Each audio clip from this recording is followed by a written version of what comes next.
Hello, everybody. Welcome to Permaculture Smackdown. I don't know what episode it is, but we got to be in the almost 30s, I think, man. I would guess so, something like that. Yeah, been going a while. So, I am abroad, not abroad. I mean, Yes, you totally are, especially with that beard. well, I feel like if there's no snow, I'm abroad. I'm in Oregon, Portland, Oregon. I'm at the airport right now, but I'm going to be in the Portland area for a while. So if anybody's around and wants to hang out or if wants me to come check out their property or anything, I'll be here for a little while. So let me know. Send me an email. JosiahPermaethos.com. Where are you staying at while you're there? We're traveling all over the place. So there's a state campground we're going to tonight that looks pretty cool. And then we're going to Ashland and see my uncle, and that'll be a Thanksgiving, you know. And then after that, I don't know, wherever I want to go. Okay, so when staying in Portland, if I were going to stay in Portland again, and I didn't have like free digs to stay with some permaculture cool person, then I would stay at the Kennedy School. And the reason is that I stayed there once before. It was really cool. Now, Okay. it looks like you've frozen up there for a second. Oh, there you go. All right. I was wondering if your internet or my internet went bad or something. But all right, never mind. But the Kennedy School, it's an old elementary school that they've converted into like a hotel and a whole bunch of restaurants, and the theater has big couches in it. And then you go and you sit in the couches and they bring you food while you're watching a movie. It's a pretty amazing place. Arturo wants to know what the criteria is to be a cool permaculturist. Oh, so for example, right now I don't see Julia here, but Julia lives in Portland, and I was watching this a lot. And then the last time I was in Portland, I think we stayed at Julia's house. I think we went through Portland once after that. We didn't stop. But the last time we stopped in Portland, we stayed with Julia. Okay. Which is great because then it's like Julia prepared a meal. It was all local organic stuff, and then a bunch of people came over that were cool, and we had a great time. It was a wonderful time. Arturo also says, "Oh no, Josiah's living out of his truck." That is true. I'll show you. Oh, that's that new mega camper. Yeah. I got a Bigfoot camper. Had to redo the flooring and some other work in it, but turned out really good. And then check this out. Did I show you that yet? Yeah. You sent me a picture of the Thrive-Through part, and then I think I saw like an early version of the Permaethos stuff. So that one's all colorified. Yeah, so my dad did that work, and we filmed it all. And so we're going to be releasing a course on it pretty soon on how to make your own if you want. So that'll be pretty fun. And that's going to be a very inexpensive course because it's just a fun project to have maybe to do over the winter break. And when you're in Ashland, are you going to see some Shakespeare stuff? No. Oh, okay, all right, because that's what Ashland has like an abundance of is Shakespeare stuff. Okay. That's their thing. But of course, Larry Korn lives in Ashland. Oh yeah. Permaculture instructor. He's also a wonderful guy. I mean, he's the guy that did all the translations for Fukuoka's books, and interned with Fukuoka for like 3 years. Yeah, I should come. I should go pay him a visit. I'll just jump in. I'll just surprise him. Maybe I'll wait till Christmas and just knock. Invite yourself over. Yeah. Merry Christmas. I'm here. Here's your present. So that's what's going on. Hey, if you guys, we got live people on right now, and they're enjoying the show and able to chat with us, give us their comments, ask us what we should talk about, things like that. If you're interested in that, there's a couple ways of being in on this. Be a Permaethos customer, a Thrive-Through member, or join Paul's Patreon. And Paul, what's all in the Patreon? Oh man, there's a list of stuff that's out there right now, and it's just $1. And the other thing is that I've been putting out a lot of videos lately, and what I'm doing is I'm using the money that comes from my Patreon stuff to pay people to help me out with this. And I'm getting to the point, I'm even contemplating the idea of being able to put out a piece of content every day. So I'm not sure if I'll be able to hit that. But the thing is that with the Patreon stuff, a lot of people sign up and they say, okay, I'm going to put in at $1, but I'm going to max out at $4 a month. And so then what happens is that like this month, I think I've already put out like 10 pieces of content.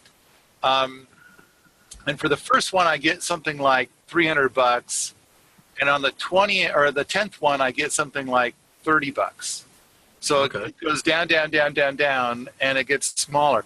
But anyway, the key is that it would be great if people would, if more people could support my Patreon. I can, get more out there, because then I can turn around and I can say, okay, look, if you do this editing work for me, then I'll pay you this much money, and we're, I need to have some images made for this. I'll pay out so much money for these images, things of that nature. Then it really helps me to put out more content, and then plus more people are involved, and they're all permaculture people, and and I end up actually going in the hole, but that's okay, as long as we're doing this. Yeah, you go in the hole for that project, which you hope that will get made up for in a further project by getting more people involved, like when you do a workshop, things like that. I mean, that's kind of the sacrifices we all make. There's so many different things going on, but the thing is that this Patreon thing, which I kind of scoffed at in the beginning, and I was like, I don't know about this, and I created it with the idea. I had so many different people encouraging me to create it. I finally created it and set it up, and at first I was like, this is stupid. This is not the way I want to work, but it's been working. I've had people who I've talked to where it's like they needed extra coin, and it's like, well, I think if my Patreon people put up this much money and I gave you this much, maybe we could get a deal worked out and get something going.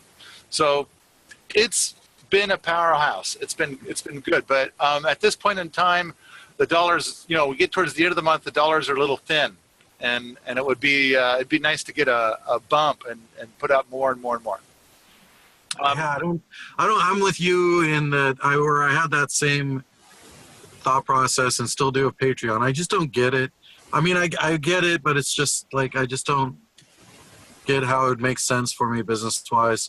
But some of my staff members have been pressuring us to do it, so maybe we'll be doing it. They've been looking into it.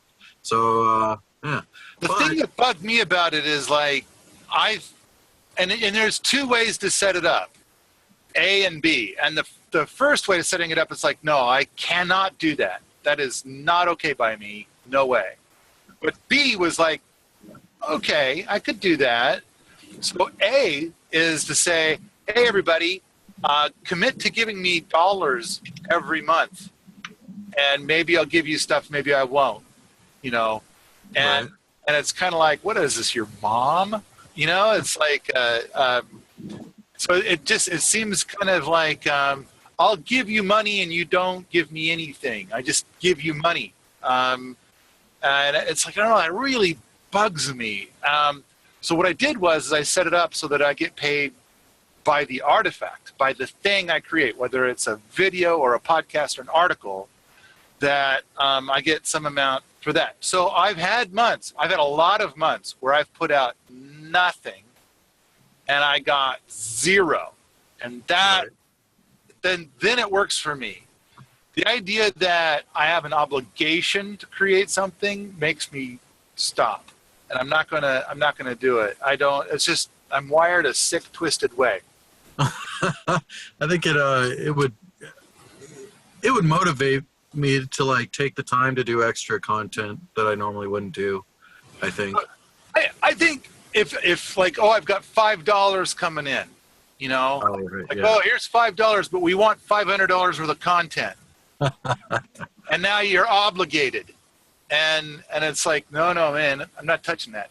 So I went with Plan B, which is that I don't get anything unless I actually put something out. And then if I put it out and I've got $500 into it and I get $20 back, I'm okay with that, because I was going to give it away for free anyway. But what I do is I give the Patreon peeps like a week early access to it. So, in fact, just for $1, if somebody puts, in fact, I don't know exactly, but I think you could go into Patreon and say, I'm going to pay $1, and then you could go get all the candy and then close it off and say, I don't want to give this fucker anything. And then you got it all for nothing. Well, how does that work? So I understand that you get, like, every week you put out something, you get coin, but what's up with the upfront? Like, put in $1 to get started. You can get like a starter package, or you get all the stuff you had done previously, or what? So I think you go in and I mean, like, I've pledged, I support like 5 people on Patreon. And so what I do is I go in and I say, okay, I'll support you for $1 a month, or whatever is their dealio. And for me, it's $1 per artifact, $1 per thing. So if I do 0 that month, you pay 0. But I think what a person could do is to come in and say, okay, I'm in, I'll pay $1 per thing. And so then I suspect you're going to have to fork over your credit card or your PayPal account or something like that. Get it set up. However it is they set up. I don't even remember. It's been so long since I've set up. Okay. And then you get access to all the stuff. And so now you got access to all the stuff. And you go and you get all the stuff. And then you could say, I cancel my Patreon support for this ugly fucker all week. And now you got everything and it costs you nothing. But what's all this stuff? Is it all of this stuff that you had previously done that the past Patreon people had been paying for from every month? Or so there's some stuff that I've put up that's just for Patreon supporters and is not available for free elsewhere. So for example, the video Karen Feeding of a Rocket Mass Heater, it's a 30-minute long video. It's what I call a micro documentary. I think it's got 6 different people and how they start a rocket mass heater and how they care for it. I think it's me and Ernie and Peter Vandenberg and Tony Ayapa and Matt Walker, and I'm probably leaving somebody out and I can't think of who. But and it's professionally edited. It's edited by the same guy that did the 4 DVD set. So anyway, that's just one of the items that's available there. And I think we sell it for like $4 out at Permuse.com. So for $1, you get a $4 thing. Early access. There's a ton of stuff. Early access to podcasts and videos. The 11 podcast review of Botany in a Day. The 10 podcast review of the book Just Enough, which Jack talked me into doing. Podcasts number 1 through 120 in one great and convenient zip files, which we sell at Permies. I mean, all the podcasts are available for free, but there's a few of them that are missing. And but anyway, podcasts 1 through 120 in zip files. The ability to make content suggestions. There's comment section for everything. The ability to participate in the Permaculture Smackdown. And so here I can see Arturo commenting, and I mention his name. I can mention, he'll ask questions. In fact, wasn't there a Q&A thing already? No, I don't see any Q&A thing right now. But I mean, the thing is that by participating in this Smackdown, you influence the Smackdown, and we will also answer questions directly. The stuff that can be shared publicly, and the stuff that should never be shared publicly. Yeah. So after the show every day, or after we live stream, we close off the live stream, and just for the people that are in, the participants, the Patreon folks, we talk about whatever they want, and sometimes conversations get very interesting. Yeah, we name names. Which I think is an important thing that we do in public, that we can talk about problems within the permaculture world, but I think we're very careful about not naming names a lot of times. We'll talk about a problem, but we won't mention that guy, the specific person or whatever. It's like, that's not appropriate. That doesn't help anything. Yeah. I mean, I think part of it is like, I think a lot of people look at me and they'll be like, why should I go and try permaculture, or why should I share what I experience in permaculture? I might just get a bunch of people who say Paul Wheaton is a dick, but they'll be using your name instead of mine, all because they have a difference of opinion. All right. Then another video that's up there is there's a 45-minute long video that Justin Rhodes took while he was here, and it was only at base camp, and so in that video is stuff that he has not shared publicly. This is only in our private section, and I think he shared it in his private supporter section stuff too. The haybox cooker, our rock jacks, the junk pole fence, the rocket mass heater smoker, Sepulture's grain and the 2 gulags, the red cabin with the experimental rocket mass heater, which has now been totally changed out, but you can see what it was before. The berm shed, the chest refrigerator. So a chest freezer was converted to be a chest, and the chest fridge uses like 1/10 the power of a standard conventional refrigerator. The rocket oven, the rolly shelves, which I think is really cool. The couch balcony in its completed state. The 8-inch batch box system, the easy bake coffin, the massive food dehydrator, a bunch of information about Permaculture Bootcamp and interviews with the people that were here about Permaculture Bootcamp when Justin Rhodes was here. The beginning of the Skiddable Canning Kitchen, when it was being constructed at that time. The Solar Leviathan, the Pea Palace, one of the rocket water heaters, some discussion on Boom Squish, the Shower Shack, and the Love Shack Porta Cabin. Cool. Yes, tons of shit.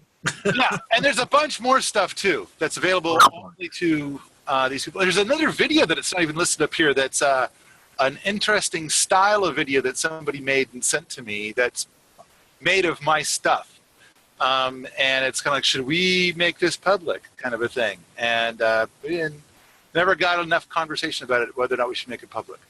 But there's a bunch of stuff, and it's available. And for $1, you could go and get it. And if you cheat the system, it's a totally cheatable system.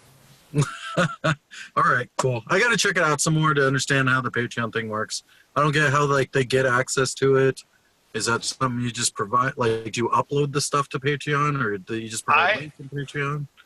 So, like a lot of my YouTube videos, I'll upload it to YouTube as unlisted, and so people using YouTube can't find it. Right.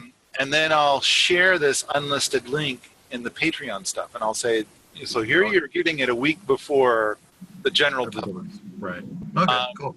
And so there's that. With the podcasts, we put it up on one of my servers, and we don't tell anybody about it, and we tell the Patreon people. And so, here you have access to this a week early, and we'll be putting it out in a week. And so stuff like that. And then some people support my stuff at a $3 level, and we mention their name and all the stuff when it goes out. Hey, what's the last article you wrote? Like full-on article? I have, I think, 4 articles that are on my hard disk that I haven't put out yet. And I'm, working with Tracy to make images that go with them and stuff like that. But I mean, like, there's things that I write. If it goes on Permies, I kind of don't count it as a full-on article. But then at Rich Soil, when we put it out there, it's like, okay, now we're going to make a professional article out of it. We're going to make like a real article. And sometimes I'll post out to like Make It Missoula. I've been invited to write for certain blogs and stuff, and I haven't been doing that, but I could. And sometimes what I'll do is I'll write something out at Permies, and it's a pretty substantial thing, and later I'll convert it into a substantial article. Right. The reason I bring that up is I'm working on an article I want to do an article about the conservative move into permaculture. All the conservatives moving into permaculture, and what kind of effect that has on the permaculture community, or what effects people think it would have. It's work in progress. All right, so we're talking about politically conservative. Yeah. Okay. And yeah. I know you try to avoid politics. I'm just saying I'm working on that article. See, I would have to say that it's like one of the things I would like to do, or more, well, probably even better, is that maybe there's somebody who's watching right now and they're like, they would call themselves a prepper, and there's probably 20 different forums out there for preppers and blogs and who knows what else, and it seems like the people there, the people that are going there, would probably be really interested in my rocket mass heater stuff. So a smart thing for me to do would be to buy advertising there and try to advertise my rocket mass heater stuff. Yeah. But it's like, but really what I want to do is I want to focus on creating new content. I've got a DVD project that's underway right now, and I hope to have a Kickstarter at the beginning of January. And I've got 4 books in the hopper, which also would be Kickstarter projects, and at least one other potential Kickstarter project in the hopper.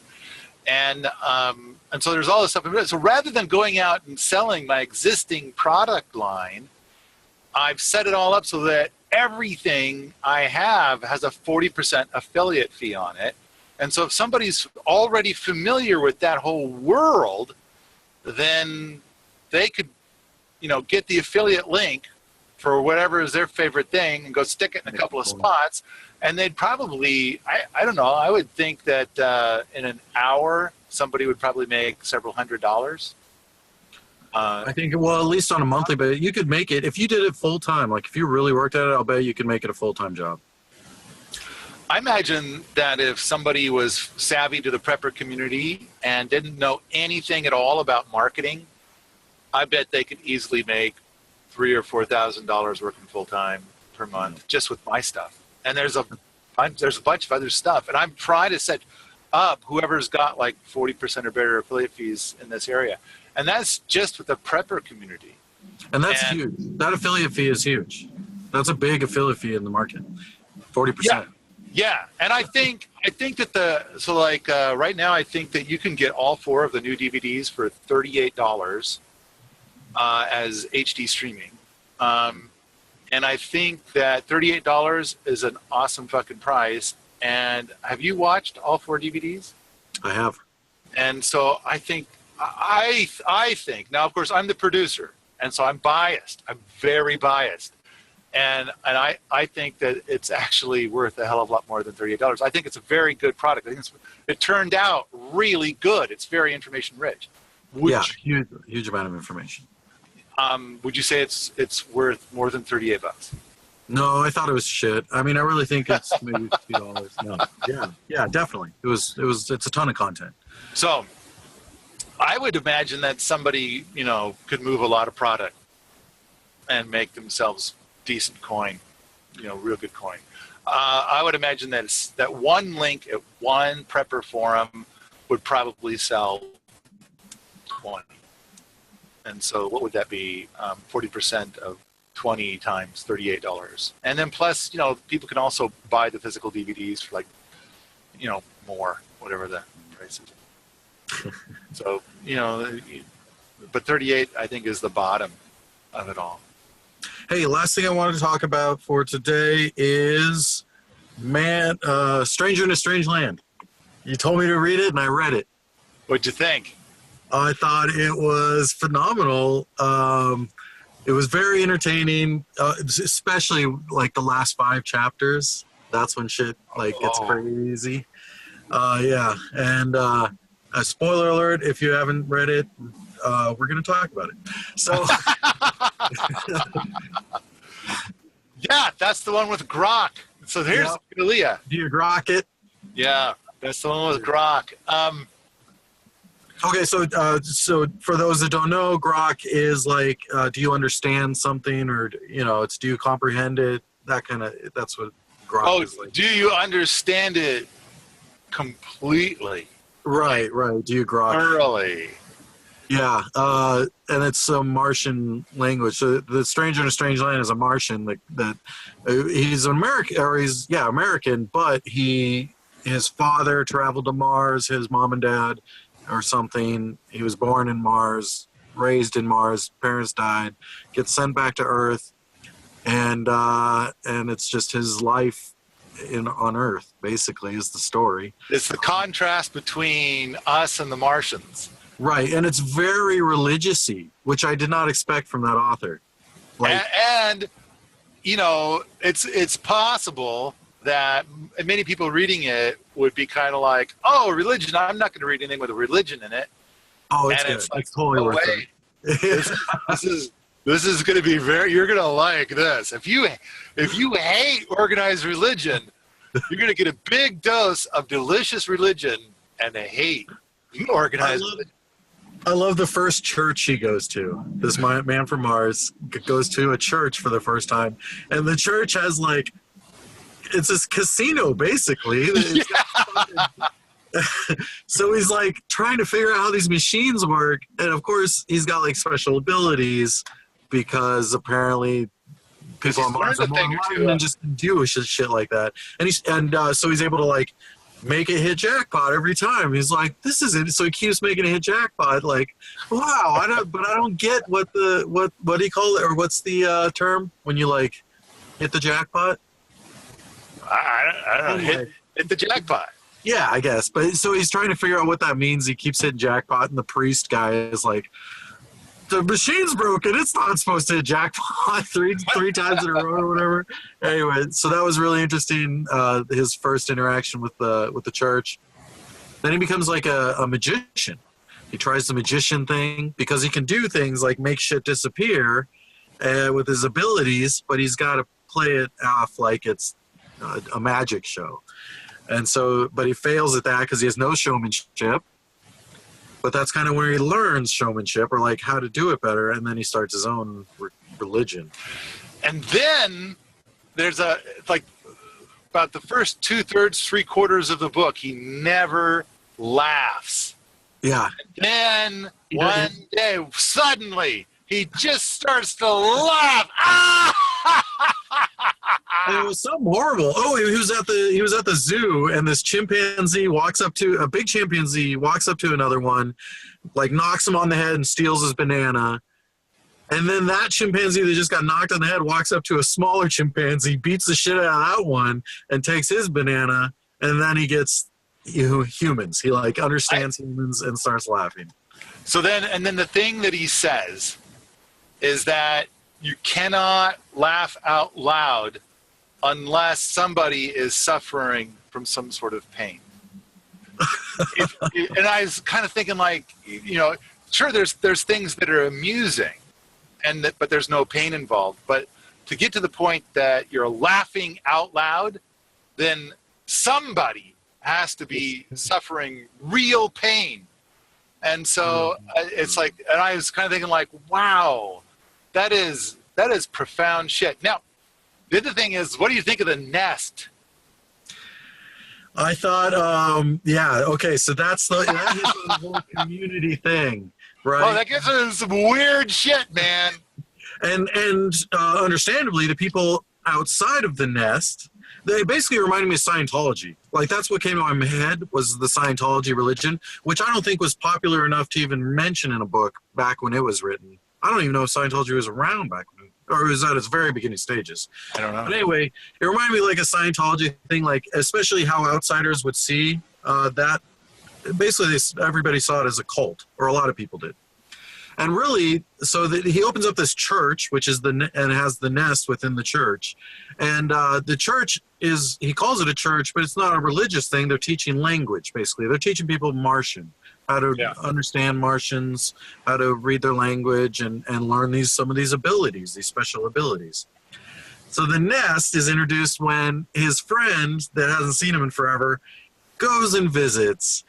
and he's like lifted and teleported up somehow that he doesn't understand into this building, which is like only special people can go in this building, which is where the Scientology really first kicked in. Was like, because that's kind of how Scientology works. They have like stages where you can't know shit until you get to this certain stage within their religion. Anyway, so they got the nest, which is like, you got to be top tier in the Marsan religion. What do they call the religion? I can't even remember. Anyway. I don't remember either. So I think an important thing. Okay, go ahead. He gets up there. First thing he sees, totally naked chick, tattooed from her neck to her toes, with a giant snake around her. Patty. Yeah. What the fuck have I gotten into? What is he doing with this person? Kind of a thing. Yeah, so that was really interesting. And then there's a big basket full of money right next to the door, because if you're going to go out into the real world, you might need some. Yeah, and their thought on money, like they just don't really care about money as much, but they understand how other people need it, kind of thing. So they have a very interesting view of money. They're in the church, like the stage 1 services or whatever. When they put out the baskets to collect money, it's a basket full of money, and if you can't contribute money, just take it. If you need money, take money. Otherwise, put money in, which in my view, I don't think that would work. But apparently it worked really well for them. Now, an important thing is that the building with the nest was burned to the ground. Yeah. Why was it burned to the ground? First of all, they didn't do it. Right. It was other burned people. into the ground because they were like, fucking, like, because it was an open love kind of place where people could just have sex with whoever. And I don't think Michael and the Nest people, they didn't burn it to the ground, did they? No. I don't think. No, they didn't. They were prepared for it. Like Mike knew it was going to happen. Yeah. Who burned it to the ground? Oh, the army or the state did. The army or the state or somebody who basically got sent to jail. Who basically hates these people. Right. And it's kind of like, okay, so why do they hate the people? Do those people come to them and like piss on their shoes, or did they kill their children? Did they take their money? I'll tell you why. Because they didn't give a shit about money. Like, I think anybody who doesn't give a shit about money is the enemy of the state, first of all. And people that care about money are too. Okay. I mean, there's other reasons too. But if you don't care about money, you probably don't give a shit about taxes, and that's how government survives, is taxation. So that's one reason. And the big one was or what people outside of the government or instigators that were, like CIA ops causing these things to happen. But basically, they were calling them whores because they were had a open kind of. Okay, all right. So, they don't exactly say why. The book doesn't say why, but the book does experience a lot of people that are losing their shit. Yeah. That these guys exist. And that they're being too fucking happy. Happiness is not allowed here. Or that they're like talking about, like, you can go about your life without giving money to that casino we heard from earlier, which is the church, right? And so it's like they're doing all kinds of things on their own without being the personal bitch of all these other people. Wait, you got to be somebody whose name is recognized and you didn't pay your, my personal bitch fee? You're not telling all those people what I told you to tell them? You're not my personal slave and servant? You're doing your own thing? That is not acceptable. You have to live your life the way we outline for you to live your life, and there's no other options. And because they wouldn't fall in line, then they had to burn their building. Yeah. All right, our internet's going all to hell. How much of that did you hear? Did you hear me ranting? Sorry, what was that? Did you hear me ranting? Yeah, that and Mike's. Yeah, I heard the rant. I heard. Okay, Julia says that she heard the rant. The important thing is, and I think this is for permaculture.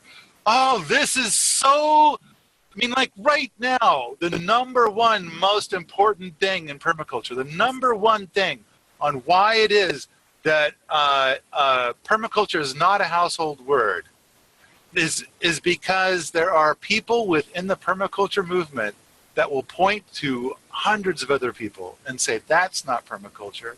And therefore, I will do everything in my power to fuck up your shit, because there can only be my kind of permaculture. And so they do all this twisted fuckery to fuck up other permaculture people. That's why permaculture is not a household word. And so and that's a reason, or one of the reasons they really got me motivated to write that article about the conservative movement starting to come into permaculture and what it's going to mean for permaculture and the pushback that they'll get. See, I try to think like, okay, so somebody votes for like, okay, conservative means a lot of things. I'm sure I'm getting it wrong because I'm apolitical. But it's like classic liberal, someone who's voted for Trump or right. Mitt Romney or vote for Republican. Whatever. That's typically the thing. Vote for this particular party, which has this particular so-called evil value set, as opposed to the other evil value set, or all of the other evil value sets that might come from others. And it's kind of like, okay, so typically, why do this political bunch? And it's not that this political bunch is kind of coming to permaculture. It's that there's been this other political bunch that's been loving on permaculture longer. Exactly. So, but now we're bringing balance to the force. So there's a bunch of people showing up where they're going to love on permaculture, but they're probably not going to hold hands and sing songs. Right. And it's like, okay, which is great, which is awesome. Well, here's the great part about conservatives. All right, so when you look at like the wealth of the two-party system, the wealthy, the liberal, and the conservative, if you look at the wealthy on the liberal side, most of them are into the arts. They're into entertainment. They're into writing, things like that. That's where the wealthy is on the left. Intellectual. And then on the right, the wealthy is the hardcore business people that are like they're factory workers, things like that, farmers. And them getting into permaculture, I really think is going to expand or bring a lot of money into permaculture, but it could alter some things of permaculture that people aren't, ready to or want to have happen in permaculture. People's feelings are going to get hurt, but it's also going to do good. There's going to be good and bad with that happening. But at any rate, what will happen is more money will come into permaculture, so you'll get a huge boost in that. But a lot more profits will come into permaculture, which a lot of people are against in different ways. So yeah, there's a lot of dynamics that are opposite culturally that I see meshing together, which I think is a good thing. When you can get groups of this two-party stupid system, left and right, together on something, that's a huge bonus for everybody, I think. Well, I think it can be a very good thing. The thing that concerns me is that is the same problem we still suffer from, which is that people who have access to mailing lists or forums or whatever, and they do the exact thing that we don't allow at Permies, which is where they attempt to shame other people into their very strict path. It's kind of like Christianity, and how in certain eras and geographies, then it's like the Protestants and the Catholics. Oh, we're all Christians. And, of course, Jesus's message was, forgive and we shall love each other. But you're the stupid ones, we're the smart ones. And so I gotta, in the name of Jesus Christ, I have to be stabby with you. And so I kind of feel like this stabbiness is something that permaculture is suffering from. And that it's like, why can't we have permaculture people loving on permaculture, and then somebody does it a different way, and they're like, that's a different way, and they get to do that. As opposed to, we've got so much of this Catholic versus Protestant kind of stuff within the permaculture world. It's like, so now we get all these people coming in and they're loving on permaculture, and then out comes all the stabby stuff. And it's like, that's the problem. That doesn't bother me so much. I don't mind competition. I think competition makes me work harder. This isn't competition. This is competition. You will do what I fucking tell you to do, or you will suffer the consequences. That's what right, but that's what I'm saying. That's what I'm saying, though. As long as those consequences aren't legal action, I'm fine with it, because in my mind, that's competition. If someone's like backstabby or whatever to me, they're competing with me. They see me as a threat because I'm doing something better than them, and so they want to try and take me down instead of doing the opposite of creating a better product. And so anytime that happens, it just motivates me to create even a better product, especially them. Like, I'm looking at them and I'm saying, I definitely got to make a better product than this person who's backstabbing. Here's what I'm going to disagree with you. I think that what we need to do is, because I see this all the time, especially on Permies. And it's like, and so here's Julia here. So Julia's on the Permies.com staff.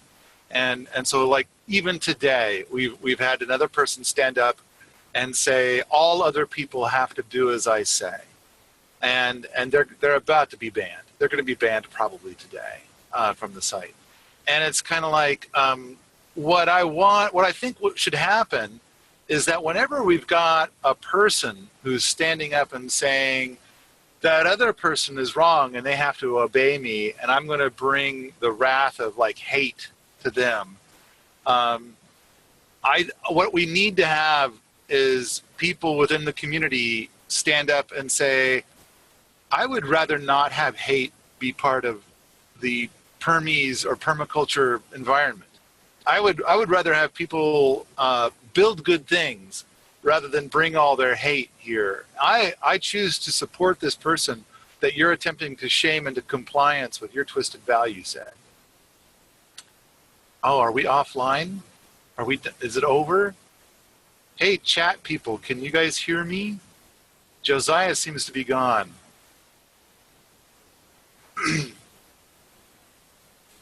So Julia says nope and yep. Thanks, Julia. That I can't decipher that. Okay, so you guys can hear me. Can you see or hear Josiah? Sorry, my internet is going. I think I heard Josiah there for a second.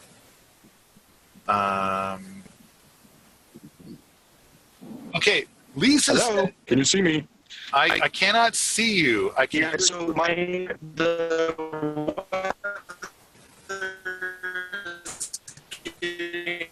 Okay. Arturo says Josiah is having technical difficulties. Oh yeah. And Julia says Josiah hears bubbly. I hear the bubbly too. So okay. So Lisa stated, I quit listening to or watching anyone who starts that negative stuff. And so to Lisa, what I want to say is, Lisa, the thing I'd like to ask of you is to please have the courage to stand up when you see somebody doing that negative stuff, to please stand up and say something. Say, hey, I don't appreciate that negative stuff. I hope that you would support somebody even if they're going to do something in the permaculture world that's different. The other thing is that what I see is a lot of people supporting those being hostile. And I think that the hostility and the support for the hostility is oftentimes going to be corporate trolls. And so a corporate troll will say a hostile, terrible thing, and then that corporate troll will have like 20 or 30 other online personas that will stand up and support their hostility. And it's like, I think that the thing we need to do is to be able to say, like, that's not okay. That is inappropriate. Okay. I think Josiah is he totally gone? Is the Smackdown over? We still had some more stuff to talk about. I've got a list of things to talk about. All right, how about this? Can you guys who are in the chat, you seem to be able to seem to be still active. Can you tell me what you see now? Is Josiah gone for you also?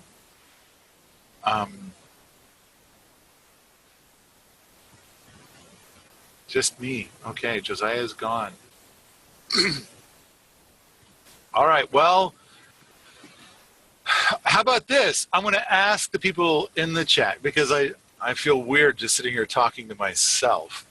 I want to ask the people who are in the chat, do you agree with my analysis? I'm saying that the permaculture movement has way too much hate and strife in it. And so what I see is people standing up and sharing, and their name is attached. And then a lot of anonymous people will stand up and say hostile, awful things. And sometimes the people who people will stand up and say awful, awful things are not anonymous. They're standing behind their own words, but it's kind of like, well, what are you doing? What are you bringing to the table? What are you building?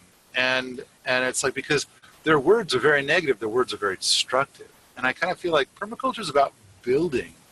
And their words are attempting to harm others, attempting to bring down permaculture from within.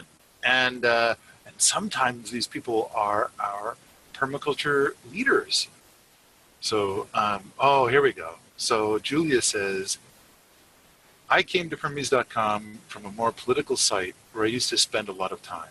I came specifically because of that line about making the world better by, instead of being mad at bad guys. So building good things or learning good things rather than being angry at bad guys. And I kind of feel like a lot of times I'm made out to be the bad guy. And I think part of it is because we kick the haters off of Permies, which has included a lot of corporate trolls, and the corporate trolls don't like that. And they have other places where they are encouraged, and so they'll go to those places and say they're awful things. But we've also seen this year some negative stuff directed to me, and it's like, I'm just going to collect these arrows. There's not much I can do, but I think that I'm putting myself out there, and there's a risk to that. And I am worried that there are other wonderful, wonderful people. In fact, I think that we would see 20 to 40 times more wonderful permaculture content if it were not for the fact that lovely, lovely permaculture people have stood up and shared and caught a shitstorm in return. And they're like, I'm going to be private and quiet about this. The easy, peaceful, smooth road is to just go right ahead and go and see lovely people and do my private, lovely, lovely thing, and I won't tell anybody about it, because then I have a life of peace. So, all right. I don't know if we're broadcasting anymore. Usually there's like a few thousand people that are watching, and maybe that requires going through Josiah's stuff.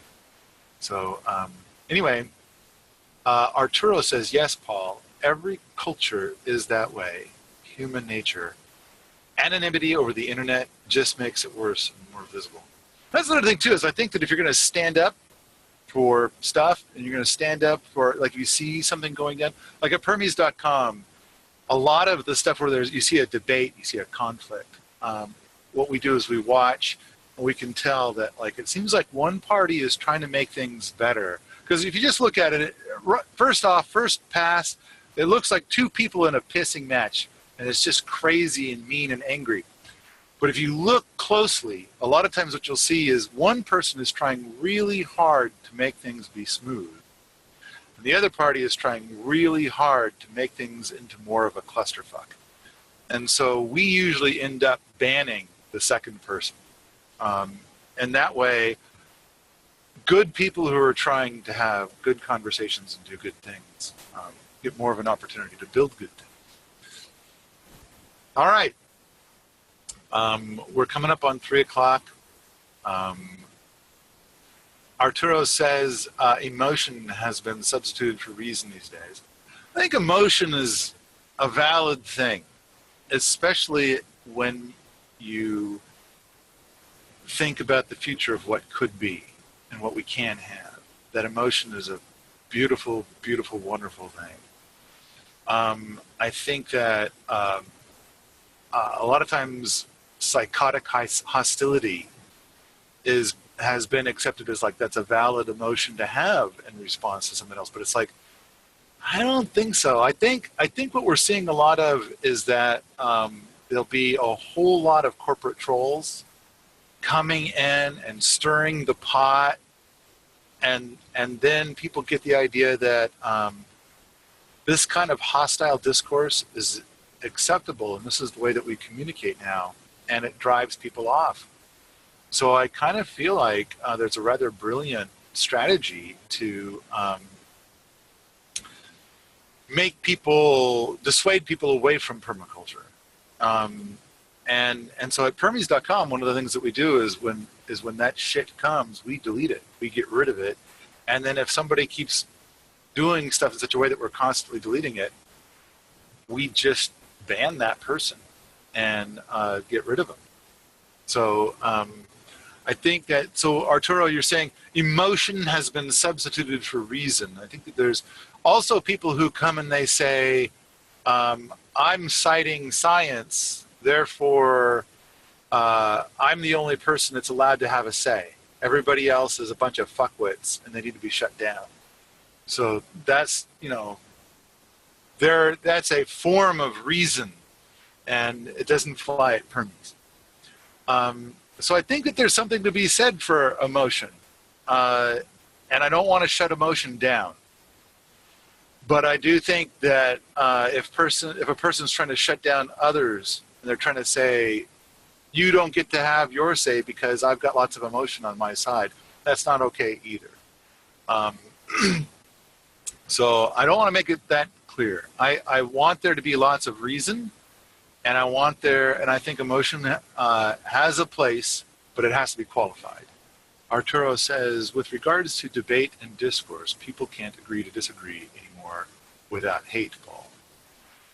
And come to Permies and see what works and doesn't work.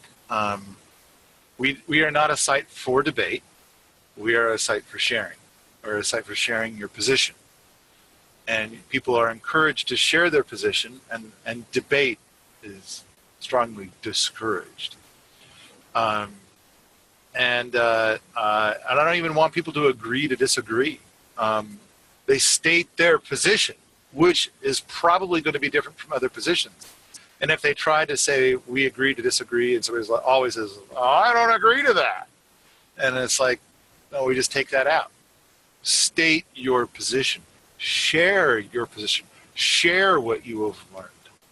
And when people start getting all hostile and yucky, and like so much of the internet, you see the hostile and yucky, we just delete it. We just get rid of it. And so often, in fact, the people, I want to get some podcasts rolling again. And one of the podcasts I want to make is about The Fifth Sacred Thing by Starhawk. And it's such a great example. So I heard that Starhawk is coming to Missoula. And so I wrote to her and I said, hey, while you're in Missoula, I think it would be great if we can meet and visit a little bit.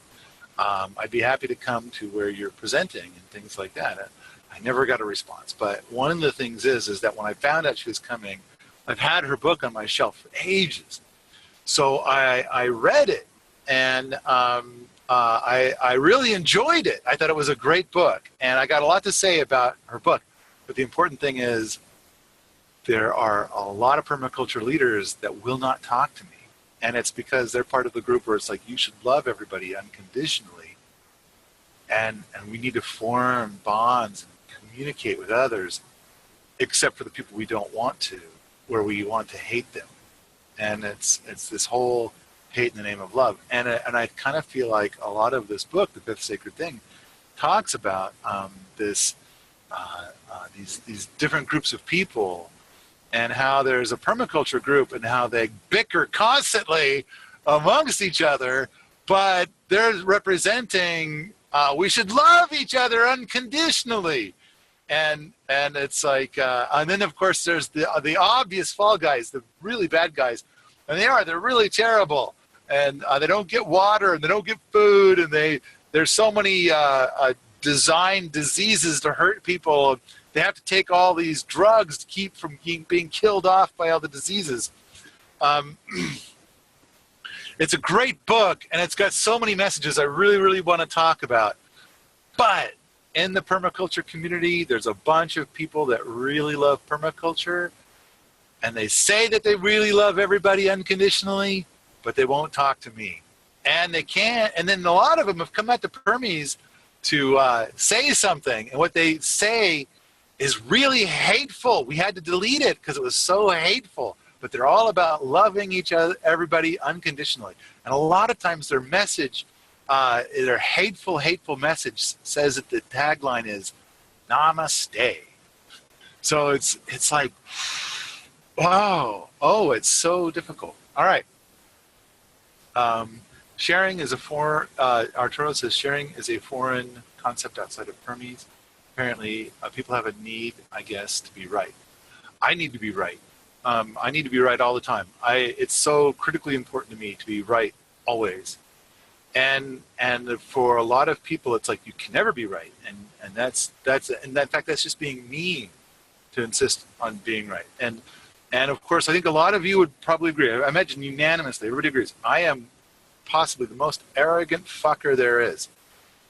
But I believe that through what I call the language of the engineers, you can always be right. And what you do is you always qualify everything that you say, but with I think, or I believe, or my opinion, or something like that. And you could say I think, and whatever comes after that, no matter how outlandish and crazy it is, that statement then becomes true. So you can always be right. You can. It's possible to always be right. And then this thing is people have a need, I guess, to be right. And I have that need. I need to always be right. I wish to encourage others to qualify their statements properly. And I go out and I say, I think, and it's my opinion. And there'll be like 1% of the time that the hate that comes back is like, listen to this guy. He says I, me, and stuff like that all the time.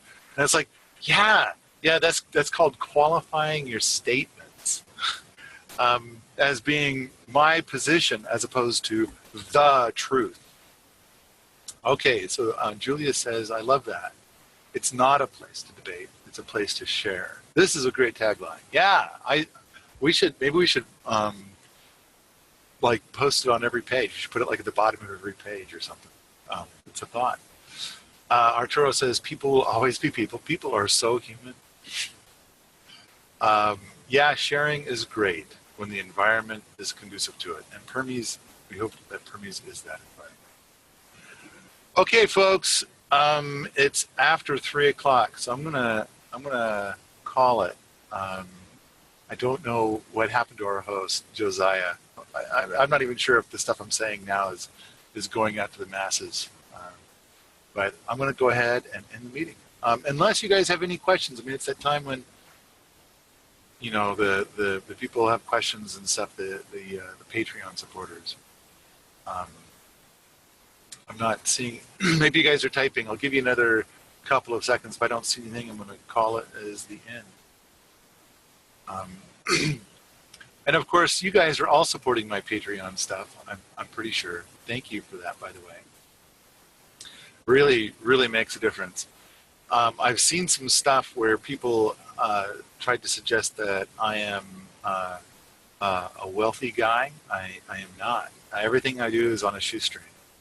And in fact, for all the money that comes in, it goes right back out to projects. And my income is I earn about 80 cents an hour.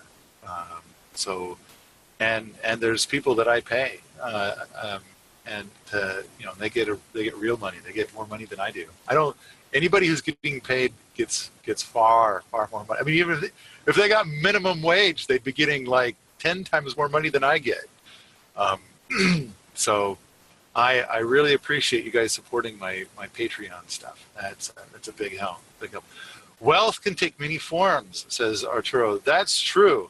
And as much as I have an obvious army of people who thoroughly and completely hate my guts, and they will work, their lives literally revolve around mine as they try to come up with ways to fuck with me every day of every week. It's true, I have wealth. There is a lot of people that support me and support what I do in so many different ways, whether it's just helping other people on Permies.com, just answering people's questions and guiding them to permaculture, or supporting my Patreon, or hell, just giving a thumbs up on some video, or when somebody is being ugly on Reddit, to go and downvote the ugliness. These are all little things that help. And so thank you everybody for helping me and for helping to push me forward. I'm trying really hard to make a sweet place where sweet people can talk about permaculture without all this hostility. And I'm going to assume for a moment that right now we're offline and it's only the few people can see what I'm saying. And so Willie Smets, who is a wonderful, wonderful, brilliant man, he has a following of people who try to shut him down at every corner. He's got it far, far worse than I do. And Sepp Holzer, I mean, of course, and I think I've shared it in the Smackdown. This is something I've shared rather publicly. Is Sepp Holzer not only has a massive army of haters that hate him with a passion, but that one woman wrote a book about what a monstrously awful person he is. And it ended up in court, and Sepp won, and all of the money that woman got became Sepp's, and her property became Sepp's, and she had to go to jail for 3 years. So it's like, but it's amazing. I think and so then I look at all of this. I mean, I'm sure all of you have seen the stuff this year about what a terrible person I am. It's like, if I just did nothing at all, at least I wouldn't be getting the hate. And it's kind of like, but this is where permaculture is right now. And we gotta think of how to build the future without the haters, and keep the haters out of it all. And I think Permies.com is one place to do that. And anyway, all right. Oh, I've heard of Reddit. What is it? I find it difficult to understand. Well, first of all, about Reddit, first of all, I think corporate trolls pretty much run Reddit. The other thing is that when actual human beings come to Permies and we end up banning them, they tend to go to Reddit. So there's a big hate community at Reddit.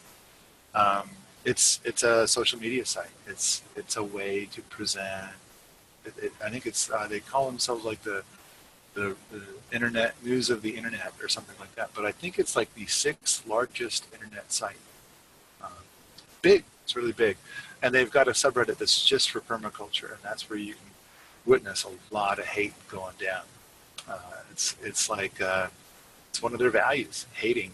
And so when their subreddit was 3 years old, then I created one called Homestead, and I think they have like 42,000 subscribers, and I think Homestead has like 110,000.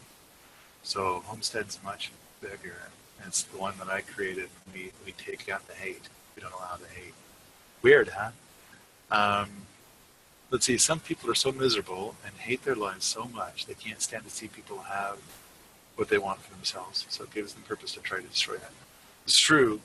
There's a lot of truth to that. There's a lot of problems with the world in general, human beings. And some suffer. Some people really suffer. They feel very, very alone. And the only way that they feel connected to other human beings is to hurt them. And they need that. They really do. Otherwise, it's like suicide, stuff like that. So I think part of it is we need to find a way to help them find a goodness and decency and great information, and just make it clear that because the hate, when they go and they do something awful and hurtful to others, they get attention, which they need. They really need the attention, and they can't see a path to getting it any other way. And so I kind of feel like this is part of what we're doing at Permies, is we're saying, no, the hurtful stuff, we don't allow that here. And so we'll give you attention. We'll get you the attention that you seek, but not with the hurtful stuff. And so I think we're doing a lot of good above and beyond getting the word out about different permaculture techniques and stuff like that. But on top of that, there are people that really need that human connection, and I think we're helping a lot of them get it in a positive way, which is, I think, a lot of the internet doesn't offer. And the reason why our society seems so negative and yucky right now is because there are places where hostility is still respected and embraced as the primary way of communication. And so I think please come and join us at Permies and give us your hours of discussion and talking about stuff and things like that, rather than Facebook and Reddit.